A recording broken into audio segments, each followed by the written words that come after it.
मुख्यमंत्री फडणवीसांचा 2 दिवसीय दिल्ली दौरा, पंतप्रधान मोदींच्या उपस्थितीत नीती आयोगाची बैठक, मुख्यमंत्री परिषदेला लावणार हजेरी.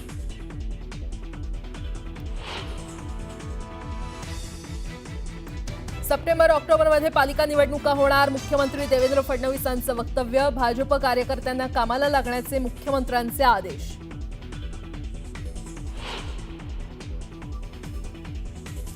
मुख्यमंत्री फडणवीसांनी साधला कसपटेंशी संवाद, आरोपींना धडा शिकवल्याशिवाय शांत बसणार नाही, वैष्णवीला नक्की न्याय देऊ, मुख्यमंत्र्यांनी दिला शब्द.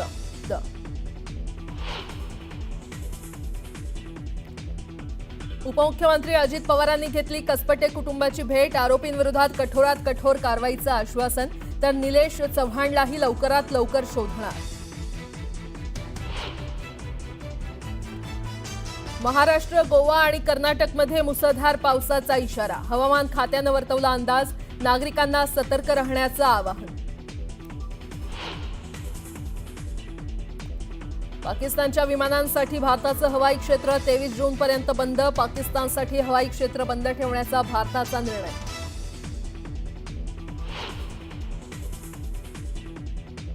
आणि अमेरिकेचे राष्ट्राध्यक्ष डोनाल्ड ट्रम्प यांची ॲपलला धमकी, अमेरिकेत आयफोनचं उत्पादन न केल्यास 25% कर लावणार, भारतात किंवा इतरत्र आयफोन न बनवण्याचंही आवाहन.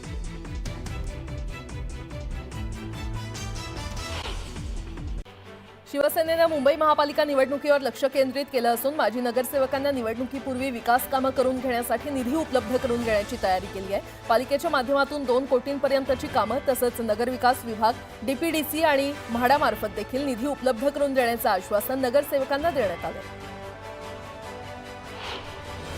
उबाठाला मनसेशी युती करायची असेल तर त्यांनी राज ठाकरेंना योग्य प्रस्ताव पाठवावा, असं आवाहन मनसे नेते संदीप देशपांडे यांनी केलंय. मनसेनं 2014ची विधानसभा आणि 2017च्या महापालिका निवडणुकीदरम्यान उद्धव सेनेला युतीसाठी प्रस्ताव पाठवले होते, मात्र त्यांनी फक्त चर्चेचं गुऱ्हाळ सुरू ठेवत आमचा विश्वासघात केला होता, असं ते म्हटलंय.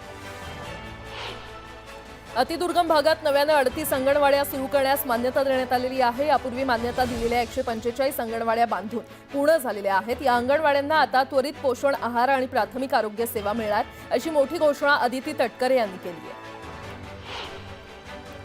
डोनाल्ड ट्रम्प यांनी पुन्हा एकदा ॲपलचे सीईओ टिम कुक यांना इशारा दिलाय. अमेरिकेमध्ये विक्री होणारे आयफोन अमेरिकेमध्येच तयार झाले पाहिजेत, ते भारत किंवा इतर देशात तयार झालेले नसावेत, असं स्पष्टच ट्रम्प यांनी सांगितलंय. तसंच ॲपलवर किमान 25% टॅरिफ लावू, अशी धमकी देखील त्यांनी दिली आहे. मतदानाच्या दिवशी मतदान केंद्राच्या बाहेर मोबाईल ठेवण्यासाठी सुविधा उपलब्ध करून देण्याचा निर्णय केंद्रीय निवडणूक आयोगानं घेतलाय. मात्र मतदारांना मतदान केंद्रात मोबाईल घेऊन जाण्यास परवानगी दिली जाणार नाही. सोबतच आता मतदान केंद्राच्या 100 मीटर अंतराच्या आत प्रचारासाठी मनाई करण्यात आली आहे. 80 कोटी रुपये किमतीच्या शिडी खरेदी करण्याच्या वादग्रस्त निविदेला मुंबई अग्निशमन दलानं अखेर स्थगिती दिली आहे. अग्निशमन दलानं यापूर्वी 21व्या मजल्यापर्यंत जाणारी टर्न टेबल शिडी ही 10 कोटी रुपयात विकत घेतली होती, तर त्यापेक्षा केवळ 4 मीटर उंच म्हणजेच 22व्या मजल्यापर्यंत पोहोचणाऱ्या 4 शिड्यांसाठी एकूण 80 कोटी खर्च करण्याची तयारी केली होती. 4 मीटरसाठी दुप्पट रकमेत शिडी खरेदीची ही निविदा त्यामुळे वादाच्या भोवऱ्यात सापडली होती. अरबी समुद्रावर कमी दाबाचं क्षेत्र तयार झाल्यामुळे राज्यभरात 3 ते 4 दिवस वादळी वाऱ्यासह मुसळधार पावसाची शक्यता आहे. या पार्श्वभूमीवर महावितरणानं यंत्रणेसाठी हाय अलर्ट जारी केला. एसटी महामंडळापाठोपाठ आता आरटीओच्या जागांचाही पीपीपी अर्थात सार्वजनिक खासगी भागीदारीतून विकास करण्यात येणार असून राज्यातील 43 जागांच्या सद्यस्थितीचा आढावा घेण्यात येणार आहे. यासाठी संबंधित जागांचं आवश्यक कागदपत्र परिवहन आयुक्त कार्यालयाला सादर करण्याचे निर्देश परिवहन मंत्री प्रताप सरनाईक यांनी दिले. नॅक मूल्यांकन अथवा पुनर्मूल्यांकन करण्यास टाळाटाळ करणाऱ्या राज्यातील महाविद्यालयांना प्रवेश प्रक्रियेमधून सामावून न घेण्याचा निर्णय राज्य सरकारनं मागे घेतलाय. विद्यार्थ्यांचं नुकसान टाळण्यासाठी आणि महाविद्यालयांना संधी देण्यासाठी नॅक मूल्यांकन प्रक्रियेसाठी 6 महिने मुदतवाढ देण्याचा निर्णय उच्च शिक्षण विभागानं घेतलाय. एमपीएससीच्या पूर्वनियोजित परीक्षा तसंच राज्यातील महत्त्वाच्या विद्यापीठांच्या देखील सत्र परीक्षा मे महिन्याच्या शेवटच्या टप्प्यात नियोजित आहेत. मात्र तांत्रिक कारणांमुळे महाराष्ट्र राज्य परीक्षा परिषदेनं अभियोग्यता आणि बुद्धिमत्ता 2025 या परीक्षेच्या वेळापत्रकात बदल केला असून शुक्रवारी सुधारित वेळापत्रक जाहीर केलंय. नव्या वेळापत्रकानुसार ही परीक्षा 27 ते 30 मे आणि 2 ते 5 जून या कालावधीमध्ये होणार आहे. वीज पुरवठा खंडित झाल्यास वीज कर्मचारी किंवा त्यांच्या वरिष्ठांना फोन करून वेळ वाया घालवण्यापेक्षा वीज ग्राहकांनी 24 तास सुरू असलेल्या टोल फ्री क्रमांकावर तक्रारी नोंदवाव्यात असं आवाहन महावितरणानं केलं. खरीप हंगामाची तयारी सुरू होताच ठाणे जिल्ह्यामध्ये रासायनिक खतं आणि बी बियाण्यांचा पुरवठा वेगानं सुरू झालेला आहे. यासोबतच या निविष्ठांची गुणवत्ता सुनिश्चित करण्यासाठी कृषी विभागानं विशेष पावलं उचलली असून जिल्हा स्तरावर 1 आणि तालुका स्तरावर 5 असे एकूण 6 भरारी पथकांची स्थापना करण्यात आली आहे. अनेक महिने रखडलेल्या बदलापूर शहराच्या पाणीपुरवठा योजनेला मंजुरी देण्यात आलेली आहे. एकूण 245 कोटी 82 लाख रुपये खर्चातून ही योजना पूर्ण केली जाणार असून यात उपसा विहीर, मुख्य जलस्रोत, जलशुद्धीकरण केंद्र, पाणी उपसा यंत्रणा, जलकुंभ उभारण्यात येणार असून नव्या जलवाहिन्या देखील टाकण्यात येणार आहेत. मुंबई शहरातील नाले सफाईसाठी AI तंत्रज्ञान आणि रोबोटचा वापर होत असल्याचं उपमुख्यमंत्री एकनाथ शिंदे यांनी समाधान व्यक्त केलं.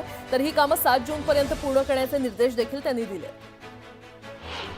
राज्यातील कोरोना रुग्णसंख्येमध्ये वाढ सुरू असून गेल्या 24 तासात आणखी 45 रुग्ण आढळलेले आहेत. राज्यात सर्वाधिक 35 रुग्ण मुंबईत असून पुण्यामध्ये देखील 4 जणांना संसर्ग झालाय. या महिन्यात कोरोनाचे एकूण 177 रुग्ण आढळलेले आहेत.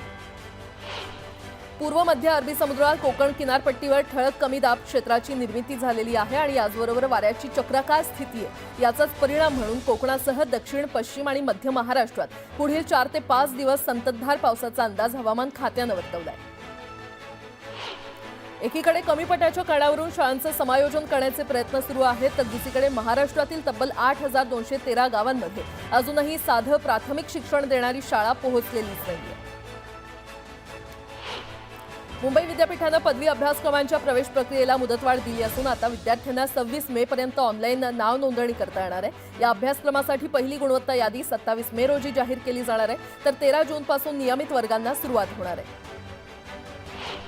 11वी ऑनलाईन प्रवेश प्रक्रिया 21 मेला तांत्रिक अडचणींमुळे ठप्प झाली होती. शिक्षण विभागानं पूर्वतयारी केली नसल्यामुळेच विद्यार्थ्यांना फटका बसला. त्यामुळे विद्यार्थ्यांना ऑनलाईन ऑफलाईन प्रवेशाची मुभा देऊन प्रवेश प्रक्रिया मोफत करावी अशी मागणी विद्यार्थी संघटनेनं केली.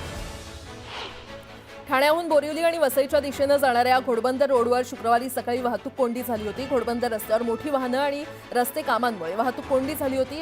या वाहतूक कोंडीमुळे ठाणेकरांचे मोठे हाल झाले. प्रसिद्ध कवी आणि गीतकार गुलजार यांना ज्ञानपीठ पुरस्कारानं सन्मानित करण्यात आलंय. त्यांच्या वांद्रे येथील निवासस्थानी हा पुरस्कार प्रदान करण्यात आला.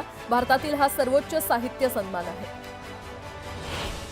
राहुल गांधी यांनी परराष्ट्र मंत्री एस जयशंकर यांच्यावर पुन्हा एकदा शरसंधान साधलंय. भारताला पाकिस्तानसोबत का जोडलं गेलं? पाकिस्तानची निंदा करण्यात भारताला एकाही देशानं का साथ दिली नाही? अमेरिकेचे अध्यक्ष डोनाल्ड ट्रम्प यांना मध्यस्थी करण्यास कोणी सांगितलं? अशी प्रश्नांची सरबत्ती करत गांधी यांनी भारताचे परराष्ट्र धोरण पूर्णपणे विफल ठरल्याचा आरोप केलाय. स्वारगेट दुर्घटनेनंतर महाराष्ट्र राज्य परिवहन महामंडळ राज्यातील 630 बस स्थानकांवर 6,300 कॅमेरे लावणार आहे. त्यासाठी महामंडळाला राज्य सरकारनं 112 कोटी रुपये दिलेले आहेत. त्यातील 111 कोटी रुपयांमधून नवीन सीसीटीव्ही कॅमेरे बसवून त्याची 5 वर्ष देखभाल करण्याचं काम TCIL कंपनीला देण्यात आलं. विधिमंडळाच्या अंदाज समितीच्या धुळे येथील कथित लाच प्रकरणाची चौकशी करण्यासाठी लोकसभेच्या धर्तीवर चौकशी समिती स्थापन करण्यात येणार आहे. गेल्या 20 वर्षांनंतर झालेल्या या प्रकारामुळे विधिमंडळ चांगलेच आक्रमक झालं असून ज्येष्ठ आमदारांची समिती नेमण्यात येणार आहे. कोकण रेल्वेवरील LTT मडगाव एक्सप्रेस सातत्यानं विलंबानं धावत असल्यानं प्रवासी हैराण झालेत. गेल्या काही दिवसांपासून मध्यरात्री 12:45 LTTवरून सुटणारी रेल्वे गाडी बरेच तास उशिरानं सुटते आणि त्यामुळे ही रेल्वे गाडी दररोज 4 ते 5 तास विलंबानं धावते आणि त्यामुळे प्रवाशांना त्रास सहन करावा लागतोय. मुंबईतील वाढती वाहतूक कोंडी आणि लोकल प्रवासावरील ताण लक्षात घेता राज्य सरकारनं महत्वाकांक्षी वॉटर मेट्रो प्रकल्पाची तयारी सुरू केली आहे. डिसेंबर 2026 पासून ही सेवा सुरू होण्याची शक्यता असून प्रारंभी 8 मार्गांवर जलवाहतूक सेवा राबवली जाणार आहे.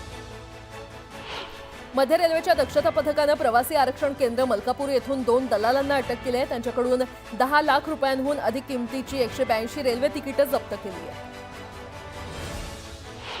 मिठी नदीतील गाळ काढण्याशी संबंधित घोटाळ्याप्रकरणी अटकेत असलेल्या 2 मध्यस्थांना जामीन देण्यास अतिरिक्त मुख्य न्यायदंडाधिकाऱ्यांनी नकार दिलाय. केतन कदम आणि जय जोशी या दोघांनी जामिनाची मागणी केली होती. ती न्यायालयानं फेटाळून लावली आहे. मुंबई शहर आणि उपनगरात सुरू असलेली नालेसफाईची सर्व कामं 7 जून 2025 पर्यंत पूर्ण करण्याचे निर्देश उपमुख्यमंत्री आणि शहरचे पालकमंत्री एकनाथ शिंदे यांनी मुंबई महानगरपालिका प्रशासनाला दिले. नाल्यातून गाळ काढण्याची कामं वेळेत पूर्ण न करणाऱ्या नालेसफाईच्या कामात हयगय करणाऱ्या अधिकाऱ्यांवर कारवाई करण्यात येईल असा इशारा त्यांनी यावेळी केला. वैष्णवी हगवणे मृत्यू प्रकरणात अजून एक महत्त्वपूर्ण घडामोड समोर आलेली आहे। या प्रकरणातील आरोपींना वरिष्ठ पोलीस अधिकारी जालिंदर सुपेकर यांची मदत मिळत असल्याचा आरोप जोर धरू लागलाय। सामाजिक कार्यकर्त्या अंजली दमानिया आणि राष्ट्रवादी काँग्रेसच्या प्रवक्त्या रुपाली ठोंबरे यांनी यावर थेट सुपेकर यांचं नाव घेत गंभीर आरोप केले।